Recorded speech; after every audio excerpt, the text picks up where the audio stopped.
Well, thank you so much for this opportunity today. I'm a paediatrician and an immunologist, and I also lead a global planetary health network. So it's a real joy to talk about child health from a planetary perspective, or perhaps more importantly, why a focus on children and transgenerational perspectives is so crucial to our future. I'm also an artist, and I want to begin by sharing a short 90-second video that captures the spirit of what I will talk about.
So I hope this illustrates that concepts of planetary health are concerned with far more than climate change and biodiversity loss.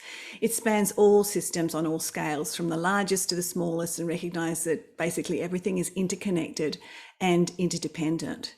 It encompasses our physical, emotional, social, economic, political, spiritual climate, which are all inextricably linked to human health.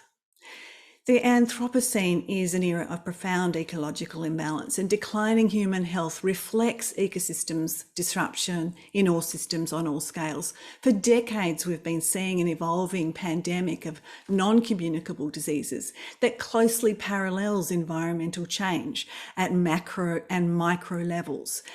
And virtually all of these conditions have their origins very early in life.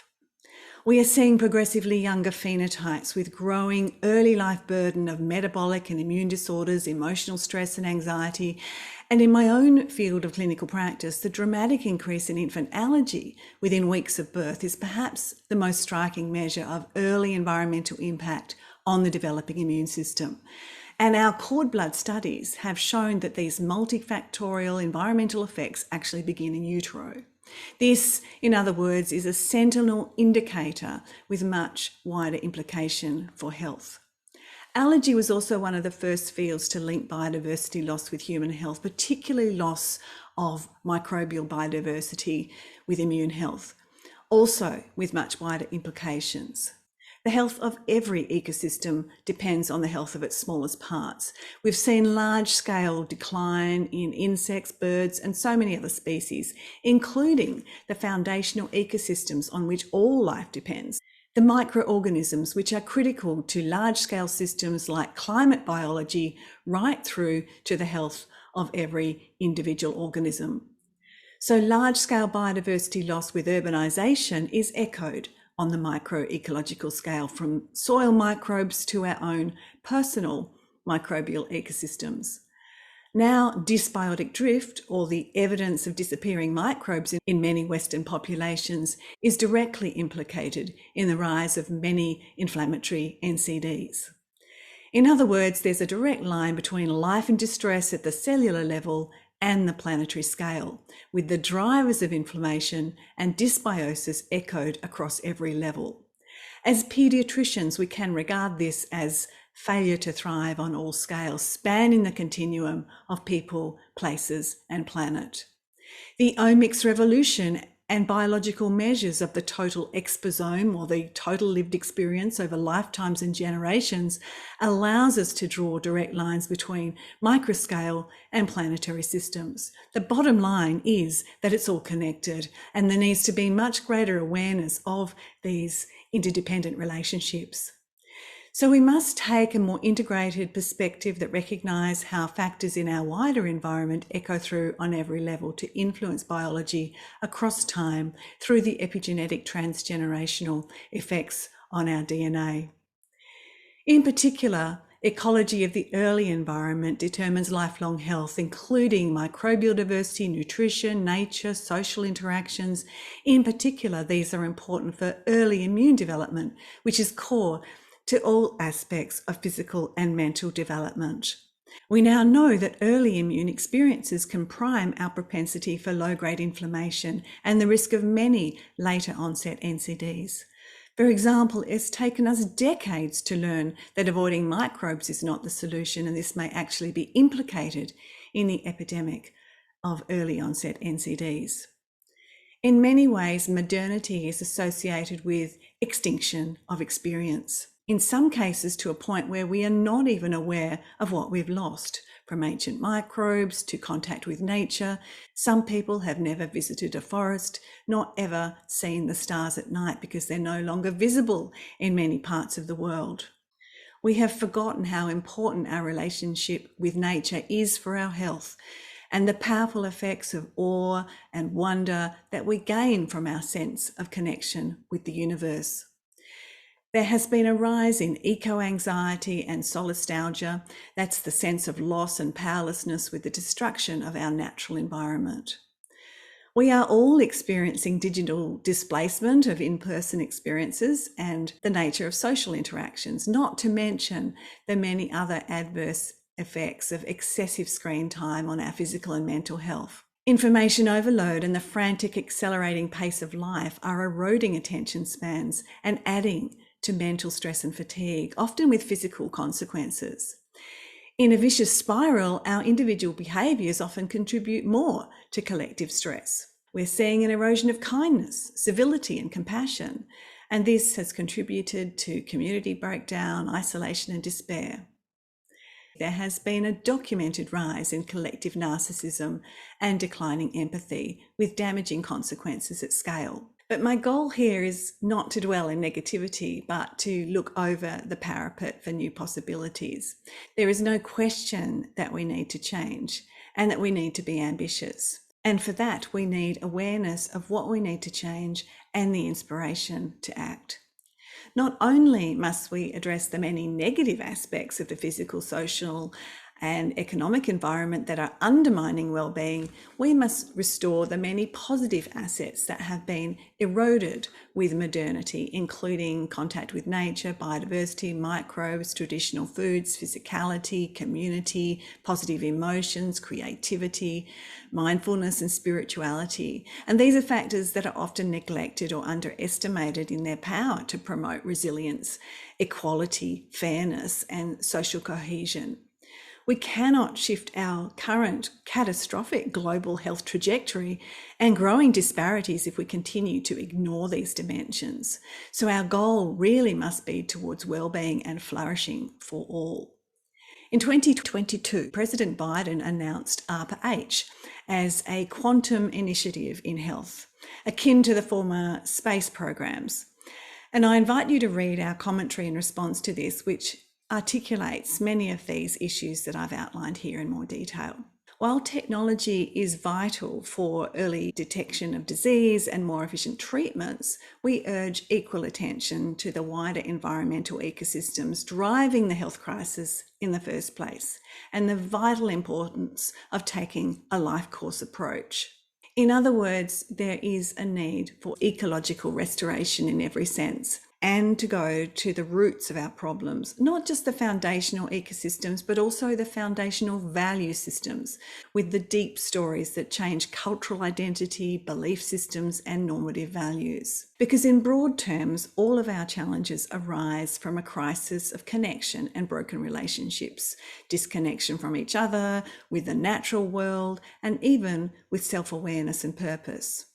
Erosive value systems are damaging health, social fabric, and natural environments with increasingly polarized agendas, often manufactured and magnified by vested interests on all sides.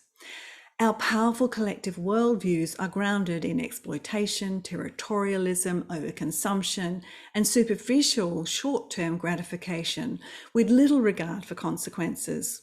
We are all immersed in predatory narratives with ulterior motives for power or profit, aimed at polarizing opinions through anger, fear, or simply enticing us to consume more products to feel better about ourselves. A hollow search for fleeting happiness rooted in a world of wasteful consumerism, not to mention the impact of gross economic disparities on the health of individuals and societies. The ultimate solutions can only lie in restoring meaningful relationships with all things and more mutualistic worldviews. Concepts of planetary health recognize these interwoven complexities. And because our complex threats are interrelated, we also depend on integrated solutions that can only be built through connectivity and meaningful relationships. As such, planetary health is aimed at overcoming the fragmented, territorial approaches and siloed thinking as major obstacles in understanding and overcoming our interconnected challenges.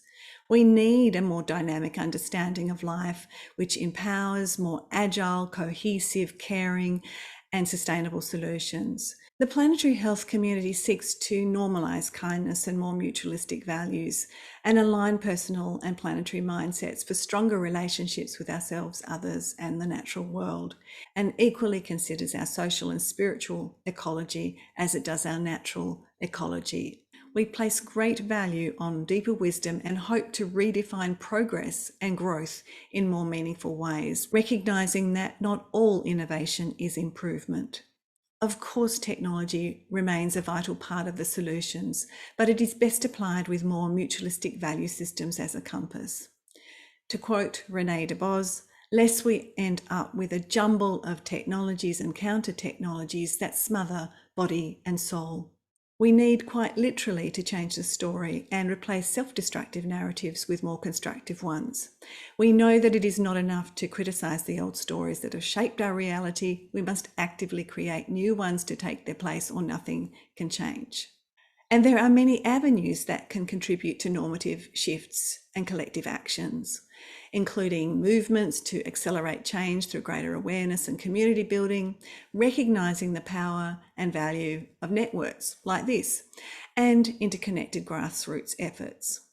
It includes efforts to promote the value of the arts, creativity, imagination, and inspiration in change narratives that speak to both the mind and the heart of meaningful change. It includes promoting nature connection as an experiential avenue to promote connected consciousness. It includes perspectives of diverse cultures and traditions who have long strived to elevate mutualistic values and spirituality, mindfulness, and deeper self-awareness.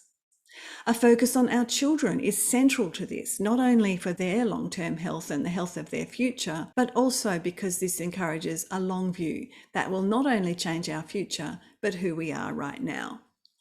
Finally, if we really want to influence values of the next generations, it is vitally important that we include them. The voices of children are too often neglected in discussions about the future, even though it is their future we're talking about. Children have a way of reminding us what is important, and there is much they can teach us. They remind us about the importance of joyfulness, wonder, and awe, the powerful emotions that are essential for our transcendence. In closing, I refer you to both the Canmore Declaration and the Sao Paulo Declaration if you want to learn more about these broader principles and philosophies. You may also be interested in the Clinicians' Planetary Health Pledge that a number of us contributed to, and that was recently published in The Lancet. It encourages all of us to consider what we do as individuals and how we contribute to a greater change narrative, recognizing that both personal and collective actions are needed in tandem and that each of us can make an important difference. Above all, we must strive to be wiser ancestors and create hope for the generations to come. For the sake of our children, we need to expand the focus from merely technical solutions to give greater emphasis to our deeper human potential, to our inner dimensions as the real heart of change. This deeper consciousness and relationship with the awe and wonder of life itself will improve mental and physical well-being and our sense of connection with all things. So thank you all once again, and I look forward to the discussion, and I will close by sharing another of our short recordings. Thank you.